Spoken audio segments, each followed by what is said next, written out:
What's up, YouTube? First video on the channel. What even inspired me to make a YouTube channel in the first place? I got been wanting a Glock 30 since I was 13, 14 years old. Kind of grew up and forgot about it. Wanted my second concealed carry and started looking for Glock 30s. As I was typing it up in the search bar, I seen Gen 5 pop up right next to it. I didn't think it was real at first, but then I clicked it.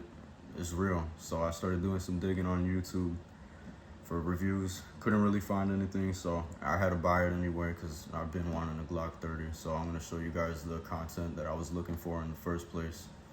So here we are. Let's get straight into it. You know, standard Glock box. Comes with all your standard Glock box accessories. You got 2 back straps. I won't be using those because I have medium-sized hands. You got Glock 30, 45 ACP Gen 5, and you have 10 round 45 ACP magazines. Comes with 3 of those. Your cleaning brush, cleaning rod, paperwork, user manual, and the gun itself. So getting straight into the gun itself. I don't know if you guys know the differences between the Gen 5 and the Gen 4, but hold up. You know, magazine empty, nothing in the chamber. Gotta do that for all you safety fiends. Because if I don't, you guys are going to be tweaking on me in the comments, which I get. Because if you watch YouTube Shorts recently, common sense isn't fucking common. So I completely get it. Now, the differences between the Gen 5 and the Gen 4, you have no finger grooves right here, which I like because everybody has different size hands. You have your flared magazine well, and then your front serrations right here, and your Glock marksman barrel inside of this thing, which I really like that they added because this thing it shoots accurate. Now, for reference, this thing is pretty close to Glock 19 size. It's got pretty much that footprint about it, which I really do like. You know, I'm coming from a 43X. The only thing that I don't like about the 43X is that it doesn't feel like a gun. It's great for concealed carry. You know, summer months, you're wearing shorts, you pretty much, it's not printed, but it doesn't feel like a gun. This thing feels like a gun, which I really like and appreciate about that. Your barrel is going to be coming in at 3.7 inches or 9.6 centimeters. Empty, this thing's going to be weighing 26 ounces or 1.6 pounds or 0.73 kilograms. Loaded, this big greedy bitch is going to be coming in at 33 ounces or 2 pounds or 0.9 kilos. Like I said, 10 round magazine capacity with the pinky extension.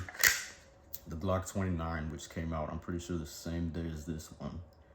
It does not have your pinky extension that you get on the Glock 30 Gen 5, which I'm not sure because that's 10 millimeter. And you're pretty much shooting a 10 millimeter with that grip right there. I'm not sure why Glock did that. Glock does what they want to do because they know that Glock fanboys are going to glaze pretty much everything that Glock comes out with, and they know people are going to make aftermarket parts anywhere. So they're not worried about that. I also happen to get some 13 round magazines. These are standard on the Glock 21. That's what it looks like with your extendo. I don't like this because, you know, it's that awkward grip. So I got some extra grips on the way coming in, so I get that nice full purchase on it. One thing I'm going to tell you guys about this, I'm going to be putting a lot of work into this bitch because once you guys see what I do to this, you guys watch. You guys are going to like this shit. Glock website says that the trigger weight is 6 pounds or 26 newtons. It's pretty consistent with every pull. I mean, it's a Glock trigger, you know, nothing special about it. It's nothing crazy. It's a Glock trigger. Like, that's what it is. So the one thing I will say, coming from our Glock 43X owner though, is this trigger feels a lot more crisp when you pull it. You know, with the 43X, I think it's something with the trigger housing and how many screws are in there, but because of how slim it is, when you're pulling that trigger, it's very spongy. As opposed to this, it's a lot more crisp. I'll show you what I mean in a second right now. So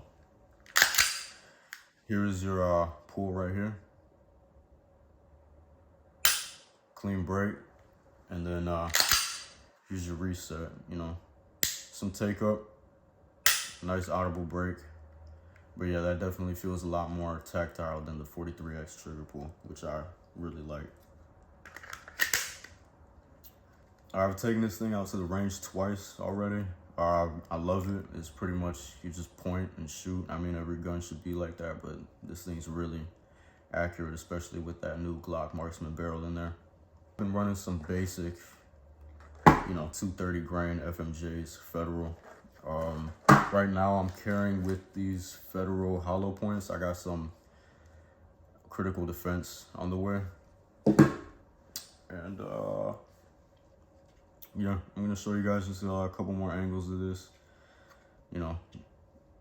I want you to, yes, I'm gonna flag the camera. I want you guys to see every angle of this shit, all right? I want you to manifest it, all right? If you want this shit, I want you to be able to imagine it perfectly, all right? So this is what it looks like. Drop a like, subscribe if you guys want to see more content. I'm gonna be dropping a range review for this thing probably sometime next week. I also got something that I'm gonna tease real quick for you guys right here. If you guys want to see this, and if this video gets 100 likes, I'll drop a tabletop review of this gun right here. So that's all you get to see. If you guys want to see that, stay tuned. Subscribe, hit the notifications so you know when that's coming out. And let's wrap this bitch up and see you guys later.